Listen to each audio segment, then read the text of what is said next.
Get up and let's run the hurry up. Mike Tannenbaum, Antonio Brown, and Derek Carr have not gotten a lot of work together. Do they need game reps in the preseason? Absolutely. If this was a year ago, Antonio Brown with Ben Roethlisberger, been there a long time. If this was a year later, they would have had a lot of reps. They've never worked together. These reps matter.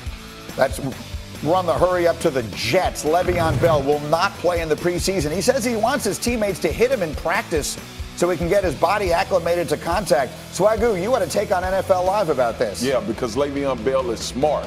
This position is different than any other position. I understand the risk of injury, but in order to feel that before a live game action happens, does a lot for a guy's psyche. So long as they don't hit him hard, I'm fine with it. And then that gets us to Aaron Rodgers. Jeff Darlington, our insider, you spoke with his new coach, Matt LaFleur, last night. What did he tell you about how he and Rodgers are working together at this point? Because there has been so much speculation about that relationship. Yeah, look, Greeny, I understand that people are going to say, not believe it, what he's going to tell me in this regard, but he loves this guy right now. He was kind of talking about the terminology between the two of them and how that's even kind of manifested into this hybrid of a Matt LaFleur offense and an Aaron Rodgers offense. He told me last night he's showing me things that I didn't even know I could do in this offense. This is a really smart person, a guy who's going to challenge me, but not in a bad way. The sense that I got talking to LaFleur for quite a while is that this truly is a good relationship. Now, what happens week one when, the bullets start flying, we'll find out. But right now, this is a good thing. What do you think? My biggest issue is what do they resort to if it does go bad? Like, is that relationship good enough to fight the adversity of an NFL season where at some point Aaron Rodgers is going to come to the sideline, look at a picture on the little whatever thing they use to look at the plays, and he's going to say, I should have did Aaron Rodgers right there. And Matt LaFleur is going to say, let's just stick to the plan and see how far we can go. This guy has had a tremendous amount of success being 12. Improvising, moving outside the pocket. I want to know if that relationship is going to take hold when the adversity hits. But if you look at the other side of this, Matt LaFleur in his career has worked with quarterbacks like Marcus Mariota and Matt Ryan. So he's shown the ability to be adaptable.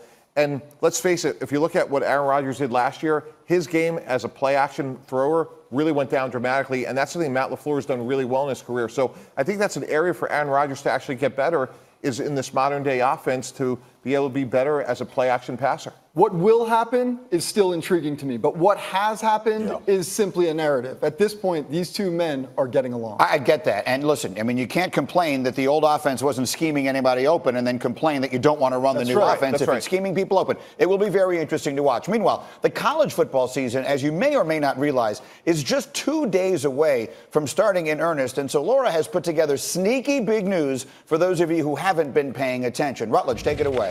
Let's begin with Auburn, where they've named Bo Nix their starting quarterback. It was going to be a freshman at quarterback either way for Auburn, but Bo Nix, a little bit of a surprise to some people who saw Joey Gatewood, the other candidate for the job in the spring game, looked very good, but Bo Nix and his accuracy was what really set him apart. He's a better passer than Joey Gatewood and may give us a little peek inside what this Auburn offense will look like, because they may want to throw it a little more than we had expected. Gus Malzahn's job is on the line here. He needed to make the right choice. Another guy whose job is on the line, Clay Helton, the USC head coach, and he has named sophomore quarterback JT Daniels the starting quarterback. Not a big surprise there, but what will be interesting to see is what Graham Harrell, the offensive coordinator who is there now, comes in and does, because they need to win. They've got a tough schedule. They actually have to take on Stanford week 2, which is a sneaky hard game for anybody who's going to play Stanford. I think they're going to be better in the Pac-12 than we think. And Wisconsin, not getting enough respect in my mind. I think Jonathan Taylor is poised for another huge year.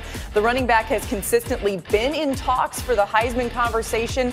They may be a little better than people think, and they do have a tough schedule, but Graham Mertz, their freshman quarterback, some people say is just as good as Russell Wilson. Yeah, that's right. Russell Wilson comparisons already for him. Speaking of the Badgers, Caesars Sportsbook gives them the 4th best odds to win the Big Ten Conference Championship. Michigan currently holds the slight edge over Ohio State. The Wolverines seeking their first Big Ten title since 2004. Greeny, that's the longest drought without a conference title in program history. And obviously it's a very different year there, right? It's sort of, I think, a sense with Michigan of if not now, when? right? The great quarterback at Ohio State leaves earlier than most people thought, and he's a first-round pick. The legendary coach leaves Ohio State and leaves behind the mostly untested coach in Ryan Day. So I think there is a sense in Michigan of, if not now, when? Will Harbaugh get it done this year? Harbaugh will get it done this year. He will win the Big Ten. Yes. Bringing in Gaddis, Shea Patterson, another year in this system. And I also believe Harbaugh is more open to letting this offense kind of be in advantage for the guys that are actually in the offense. When you look at these receivers, Peoples-Jones, Black, they have some guys that can make plays on the other side of the ball. We know Ohio State is going to be good. But I just can't wrap around my mind that Harbaugh is going to lose to Ryan Day, right? If this was Urban Meyer, he's gotten the pass because of Urban Meyer, not because of the players, because this was Urban Meyer's team that was beating him. Now you bring in a first-year head coach and a transfer quarterback that hadn't seen a lot of time. You lose this game, Harbaugh would be on the hot seat at Michigan. There is no reason to believe that Michigan will win. I mean, seriously, there's really no reason to believe that. Going into last season's game, Michigan was favored. They had the #1 defense in the country. They got blown out. The gap in talent in college matters. Regardless of who is coaching the football team, the gap in the talent has been the difference between Ohio State and Michigan. There is no reason to believe that gap has closed in one season. Ohio State wins it again. Laura, I'm glad that you brought this up because this fascinates me, okay? We live in a world where we very seldom remember things that happened more than a year or two ago. Ohio State was not Ohio State before Urban Meyer got there, right? All these big programs have ebbs and flows. Alabama was not Alabama before Nick Saban got there. Clemson certainly wasn't anything like this before Dabo Swinney got there. So the question is, with the departure of Urban Meyer, do we see the end of this era of total domination of the conference and really national greatness by Ohio State? The talent level is still there. Ryan Day has recruited very well in his 1 year. And he didn't just come from nowhere. He's been there under Urban Meyer. And because recruiting matters so much in college football, there is no reason at all to believe that Ohio State is going down at all. Well, listen, no one knows this better than you do, Rutledge. You went to Florida. You still follow them closely. When Urban Meyer was there, they were as good a program as there was in the country. They won 2 championships. Where have they been since he departed? Yeah, I mean, Dan Mullen was brought into Florida to try to repeat what Urban Meyer did. It's going to be hard for anyone to replicate exactly what Meyer did, but he did leave the cupboard very full, to your point, Joey. Yes. And I do think when you look at Ohio State and what's been part of their success, a lot of it's had to do with their offense. Ryan Day is still very involved in that offense, very involved with the development of Justin Fields. The one point I wanted to make about Michigan, that Ohio State game is at Michigan. I just happen to believe. If Michigan loses that game at home, I'm with you on that. I just happen to believe that Urban Meyer had a lot more to do with this than we're giving him credit for. I'm telling you, man, when you look, Ohio State lost to Purdue. Like, they did. The talent gap in Iowa the year before. But that's my point. The talent gap is always there a lot of the time, but coaching sometimes overcompensates for that. Harbaugh has been out-coached by Urban Meyer, let alone the talent level. He get out-coached by Ryan Day, they might be a new coach at Michigan. Ohio State-Michigan has been, obviously, traditionally, one of the great rivalries in history. I don't know that there's been a year where there was more intrigue about how it would play out than there is in this one coming up.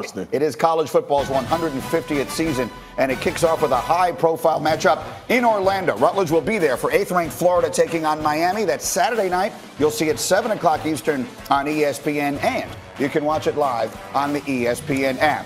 All right, guess what I've got for you? Basketball highlights. This is a FIBA exhibition game in Melbourne. The U.S. taking on Australia. 55,000 people were there, including Russell Crowe. Well, maybe the most famous Australian, at least the most famous we could think of. Anyway, here's Kyle Kuzma carrying the U.S. early. Jalen Rose, that three-point line is shorter in the international game, and Kuzma's taking advantage. And in the first quarter, he did a great job on catch-and-shoot opportunities. He was 3 for 3.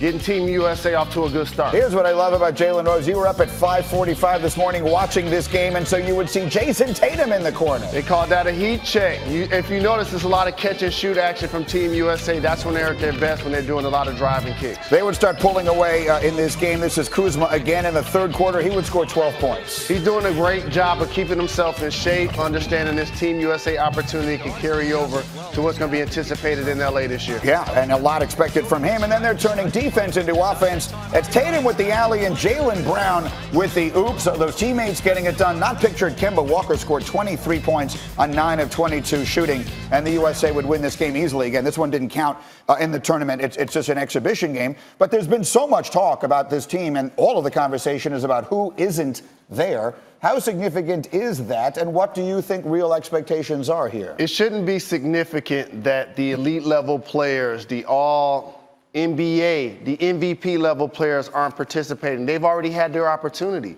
These young players, Kemba Walker's been an all-star, Jason Tatum and Spider Mitchell, I think they're going to have breakout seasons, along with a guy like Jaylen Brown. We talked earlier about Kyle Kuzma. These are all rotation players on really good teams that hope to make the quantum leap. So this level of playing basketball at a high level in the summer is really going to help their development. I mean, in the era of